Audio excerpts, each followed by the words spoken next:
A lua se escondia atrás de nuvens pesadas, e o vento do deserto assobiava como um lamento antigo, carregando consigo a poeira fina que se infiltrava em cada dobra de roupa e queimava a garganta. A diligência avançava devagar, rangendo, como se cada quilômetro fosse um fardo impossível de suportar. As rodas mordiam a areia endurecida, gemendo sob o peso dos passageiros e da solidão da estrada. Dentro da carruagem, Eliza Montgomery, jovem de apenas 22 anos, mantinha as mãos firmes sobre o colo. Seus dedos, delicados, mas marcados por cicatrizes discretas do trabalho duro, apertavam uma carta amarelada. As palavras nela escritas lhe prometiam um futuro, um casamento arranjado com um fazendeiro próspero, dono de terras férteis no Arizona, um homem que não conhecia, mas que representava a última chance de estabilidade. O vestido simples que usava já não era branco, estava coberto pelo pó da viagem. Em sua mala, o que restava de uma vida desfeita, outro vestido de noiva, mais elaborado, guardado como símbolo de esperança, um crucifixo de prata herdado da mãe, que ela passava entre os dedos como quem busca forças invisíveis, e poucas lembranças da fazenda incendiada que outrora fora seu lar na Geórgia. O coração, no entanto, não se rendia ao otimismo. Por trás dos olhos claros e cansados, havia memórias que queimavam como brasas vivas.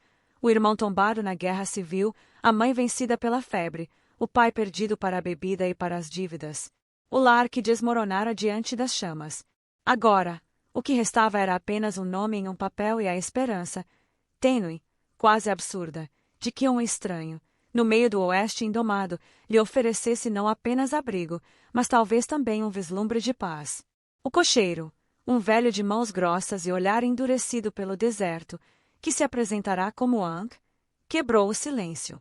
Cuspiu no chão, puxou as rédeas e disse, com voz rouca e seca: Senhora, daqui em diante só o deserto. Nada de cidades, nada de ajuda. Se rezar, reze forte. Eliza apenas assentiu, guardando a carta novamente na bolsa de couro. Seus lábios murmuraram uma oração curta, pedindo não luxo, não riqueza, mas apenas sobrevivência.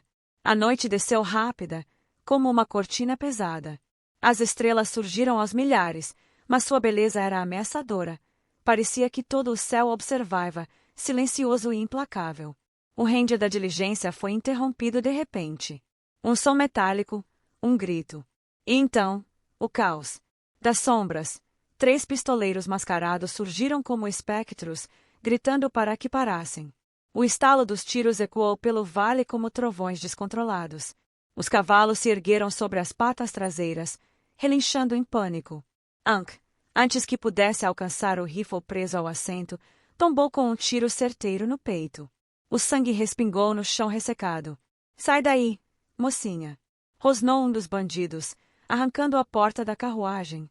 Eliza, trêmula, encolheu-se atrás do banco de madeira, o coração martelando contra as costelas. O cheiro de pólvora queimava suas narinas. Um deles agarrou seu braço com brutalidade, a pele áspera e suja contra a dela, puxando-a para fora. Ela tentou se soltar, mas era inútil. A lua iluminou por um segundo o olhar cruel do homem, até que um disparo isolado, vindo da escuridão distante, atravessou-lhe o peito. Ele tombou no chão, arfando. Os outros 2 recuaram, xingando alto. Maldição! Quem diabo está aí? Mas não esperaram resposta. Montaram em seus cavalos e desapareceram na noite, deixando para trás o silêncio quebrado apenas pelo eco da morte. Eliza, atônita, respirava rápido, os olhos arregalados. Seu corpo tremia como se fosse feito apenas de medo. No alto de uma colina próxima, uma silhueta solitária se recortava contra o céu. Um cavaleiro, imóvel como uma estátua. Quando desceu, o luar revelou-lhe o rosto marcado pelo sol e pelas batalhas, a pele morena, os cabelos longos presos em tiras de couro. Os olhos, escuros e penetrantes, eram como lâminas que cortavam o silêncio. Era um Apache, um homem exilado de sua tribo, conhecido como Nakai, que vagava sozinho entre desertos e montanhas, evitando tanto os soldados brancos quanto os guerreiros de sua própria gente. Ele se aproximou sem pressa, desmontou e olhou para Eliza. Não havia raiva em seus olhos, apenas uma calma selvagem, como a de alguém acostumado a medir a vida pela respiração de um inimigo. Ajoelhou-se perto dela, verificou se estava ferida. Depois, sem dizer uma única palavra, conduziu os cavalos sobreviventes da diligência até sua frente. Entregou-lhe as rédeas, olhou-a mais uma vez e desapareceu na escuridão. Elisa permaneceu imóvel por longos minutos, sem compreender. Quem era aquele homem? Por que a salvara, se não lhe devia nada? Quando finalmente recuperou forças, enterrou Anca às pressas perto da estrada, com lágrimas nos olhos. Sozinha, conduziu a carruagem agora vazia. Dias se arrastaram. A comida minguava, a água rareava, os pés latejavam com cada passo dado para buscar trilhas.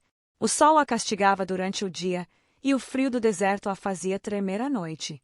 E assim, exausta, faminta e quase sem esperança, alcançou o rancho indicado na carta. Mas, diante dela, não havia a prosperidade prometida. O que viu foi desolação, uma cerca quebrada, bois magros demais para se manterem em pé, a terra árida, rachada, incapaz de sustentar vida. A casa principal, construída de madeira gasta, parecia lutar contra o vento para não desabar. Ainda assim, Elisa bateu à porta. O ranger dos gonzos anunciou a abertura lenta. Não foi um homem robusto quem surgiu. Não havia fazendeiro rico, nem olhar de dono satisfeito. Quem estava ali era uma menina de 6 anos, pequena e magra, de olhos enormes que refletiam tanto inocência quanto dor. Os cabelos escuros estavam trançados de forma simples, e a voz que escapou de seus lábios foi quase um sussurro. Deus finalmente te mandou para nós. Mamãe está muito doente. O coração de Elisa parou por um instante. Ela piscou várias vezes, tentando entender. A carta. Teria ela se enganado no endereço? Ou teria sido vítima de algum ardil? Quem era essa criança? Mas, diante daquelas palavras frágeis e daquele olhar carregado de súplica, todas as perguntas se perderam. A carta escorregou de sua mão. Dentro dela, uma sensação inesperada, uma certeza quase silenciosa, tomou forma. Naquele instante, Elisa compreendeu. Não importava o erro da carta, não importava o destino original. O caminho que a trouxera até ali não era acaso. Seu destino acabará de mudar. A cabana do rancho era pobre, feita de tábuas soltas, barro seco e uma chaminé que mal se sustentava contra o vento. O teto rangia a cada rajada, e o cheiro de fumaça misturado a mofo impregnava o ar. Dentro, em uma cama improvisada, jazia Sara, a mãe da menina. Seu rosto era uma máscara de cansaço, pálido como cera, e sua respiração vinha curta, entrecortada, como se cada fôlego fosse arrancado à força. Uma febre queimava-lhe a vida aos poucos, e gotas de suor escorriam por sua fronte. Elisa, parada diante daquela visão, sentiu o coração se contrair. Por um instante, não sabia o que fazer. Estava no lugar errado, diante de pessoas que não conhecia, mas algo dentro dela recusava a ideia de partir. Lembrou-se da mãe, em seus últimos dias, lutando contra a febre, implorando por um copo de água e por uma oração. O vazio daquele tempo voltou a lhe esmagar o peito, e foi como se o destino lhe tivesse entregue uma segunda chance de não virar as costas. Sem pensar 2 vezes, procurou ervas no pequeno quintal, improvisou compressas frias com panos limpos e começou a cuidar de Sara. Passava as noites em claro ao lado da cama, murmurando orações em voz baixa, como se Deus, distraído, pudesse finalmente escutá-la. Os dias se transformaram em semanas. A rotina do rancho, mesmo desolada, exigia força. Alimentar os bois magros, buscar água distante, cortar lenha. A cada tarefa, Elisa se sentia menos hóspede e mais parte da luta. Mas o deserto não era um inimigo passivo. Numa noite sem lua, o uivo de lobos ecoou ao longe, aproximando-se como um coro macabro. O gado, já debilitado, entrou em alvoroço. Elisa correu com uma lanterna em uma mão e uma pá na outra. O medo apertava-lhe a garganta, mas a coragem a empurrava para a frente. Ao chegar ao curral, viu um lobo enorme tentando arrastar um bezerro pela pata. Sem pensar, gritou com toda a força: "Sai daqui!" Agitou a lanterna, golpeou o ar com a pá. Os olhos amarelos da fera brilharam no escuro. Outro uivo soou atrás dela. Por um instante, Elisa achou que seria dilacerada. Então, um disparo seco cortou o silêncio. O lobo tombou. Do escuro, surgiu novamente a figura do Apache solitário, Nakai. Seus olhos, fixos e serenos, refletiam a luz da chama. Sem dizer nada, encostou a espingarda no ombro e se aproximou do curral. Verificou os animais, ajudou a reforçar a cerca improvisada com troncos. Antes que Elisa pudesse agradecer, desapareceu outra vez na escuridão, como se nunca tivesse estado ali. No entanto, ele voltava. De tempos em tempos, Nakai surgia em silêncio, deixava coelhos caçados na soleira da porta, ou trazia galhos fortes para reparar o telhado. Observava de longe enquanto Elisa carregava baldes de água. Um guardião invisível. Elisa, a princípio desconfiada, começou a entender aquela presença. Ele não estava ali por obrigação. Não buscava pagamento, nem gratidão. Permanecia porque, de alguma forma misteriosa, a vida de todos naquele rancho também passará a ser sua. A pequena Ana, a menina que primeiro a receberá, grudou-se em Elisa como a era que busca a parede firme. Passou a segurar sua mão com confiança, chamando-a de tia, como se aquela palavra fosse um abrigo. À noite, antes de dormir, sua vozinha quebrava o silêncio. Você vai embora como os outros? A pergunta feria como lâmina. Elisa engolia em seco, porque a resposta honesta seria sim. A carta dentro de sua mala lembrava-lhe de um compromisso em outro lugar, com outro homem, com outra vida. Mas cada vez que olhava para Ana, frágil e carente, e para Sara, que lutava contra a febre, sentia que já não podia se ver em nenhum outro destino. E, secretamente, aquela dependência lhe dava um propósito que há muito perderá. O tempo passou até que, em uma manhã de céu turvo, o som de cascos rompeu o silêncio. 4 cavaleiros se aproximaram, com armas no coldre e olhares duros. Eram colonos vizinhos, homens conhecidos pela brutalidade. O líder, Jonas Cray, um sujeito alto, de barba por fazer e olhos tão frios quanto o aço, desmontou diante da casa. Cuspiu no chão, ajustou o chapéu e falou com voz carregada de desprezo. Esta terra é minha por direito. Apontou para os campos secos. Vocês são intrusos. Se não saírem, vamos tirá-los à força. Sara tentou levantar-se, mas caiu de volta na cama, tossindo. Ana se escondeu atrás da saia de Elisa. Elisa, apesar do medo que lhe atravessava o corpo, deu um passo à frente. A voz que saiu de sua boca soou mais firme do que ela imaginava possuir. Esta terra é regada com suor e sangue. Se quiser tirar-nos daqui, terá que passar por mim. Jonas arqueou as sobrancelhas, surpreso com a coragem daquela moça. Em seguida, riu, um riso amargo que não alcançou os olhos. Você tem coragem, mocinha. Mas coragem não segura bala. Antes de partir, inclinou-se sobre a cela e murmurou, baixo o suficiente para que só Elisa ouvisse. Voltarei. E da próxima vez, não vou conversar.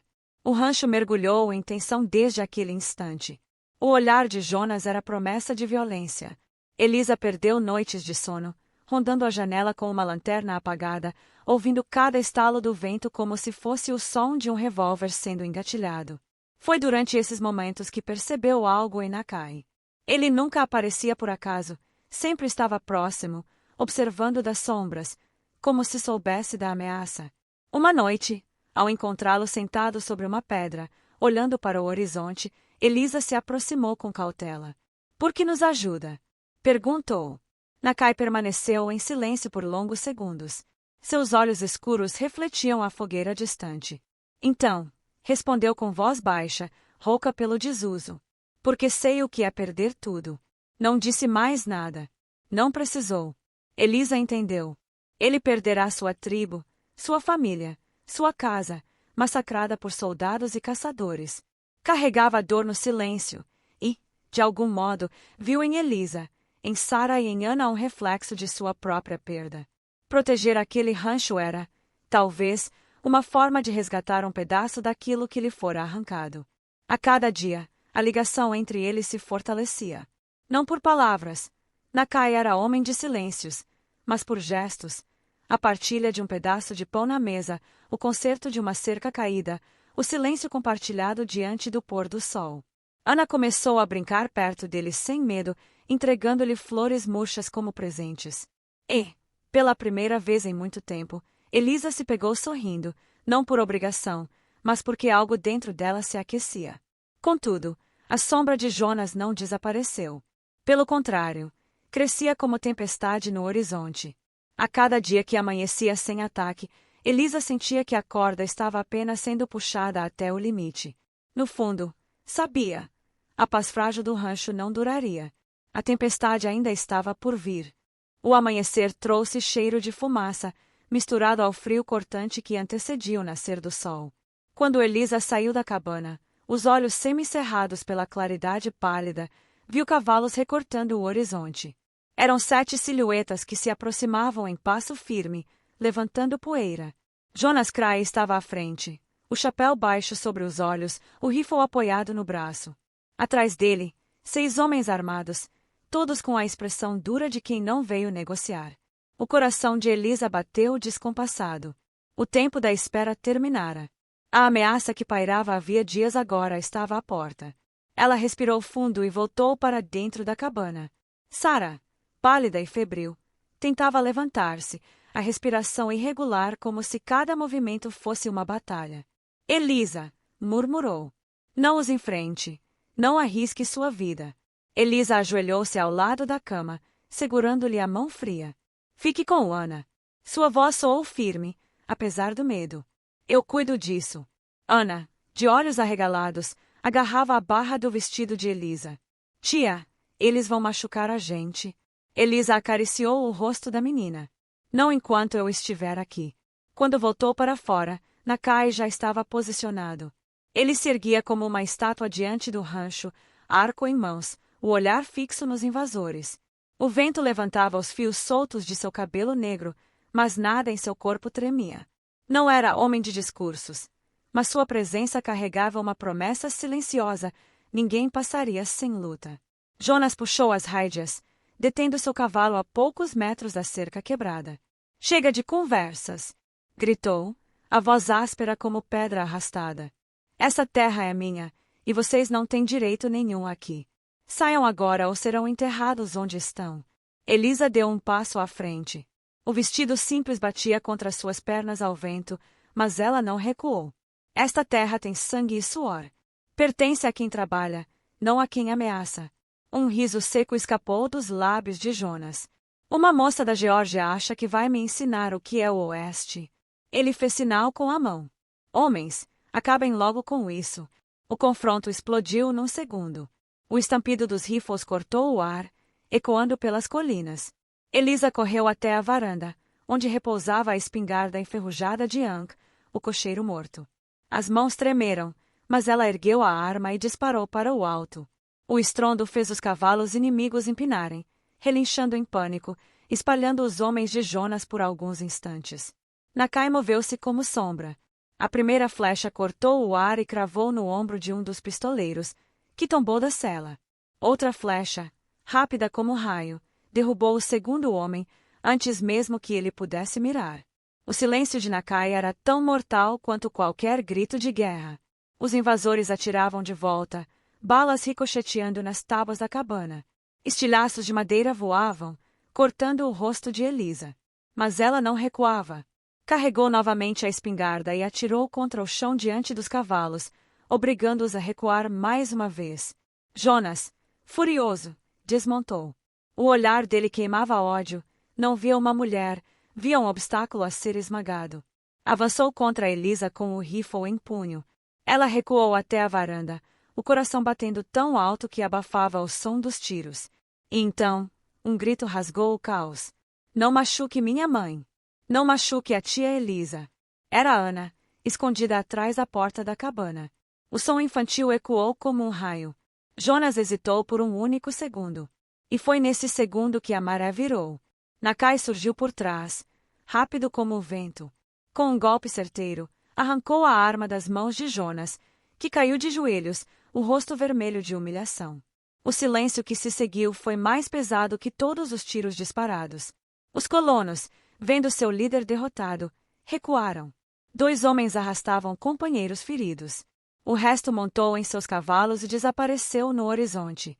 Jonas foi puxado junto, cuspindo ameaças. Isso não acabou. Vou voltar, e vou acabar com cada um de vocês. Mas sua voz se perdeu na poeira. O rancho mergulhou em silêncio. O cheiro de pólvora e suor pairava no ar, misturado à poeira que ainda não assentara. Elisa, trêmula, deixou a espingarda cair no chão. As pernas fraquejavam, mas o abraço repentino de Ana a sustentou. Você é forte, tia Elisa, sussurrou a menina. Ela olhou para Nakai. Os olhos dele, tão duros minutos atrás, agora carregavam algo diferente.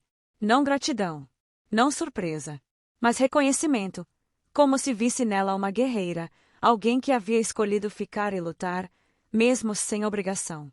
Naquela noite, o fogo da fogueira iluminava os rostos cansados. Sara, deitada na cama, chamou por Elisa. As chamas tremeluziam nos olhos febris da mulher, que segurou sua mão com força inesperada.